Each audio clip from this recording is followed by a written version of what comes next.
सेव्यमान पावनाङ्घ्रि पङ्कजं व्यालयत्नसूत्रमिन्दुशेखरं कृपाकरं नारदादियोगिवृन्दवन्दितं दिगम्बरं काशिकापुराधिनाथ कालभैरवं भजे।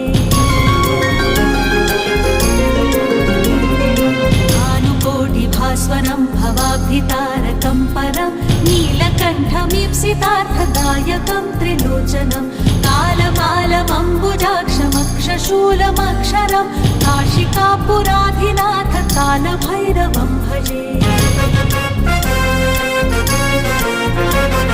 शूलटङ्कपाशदण्डपाणिमादिकारणं श्यामकायमादिदेवमक्षरं निरामयं भीमविक्रमं प्रभं विचित्रताण्डवप्रियं काशिकापुराधिनाथ कालभैरवं भजे।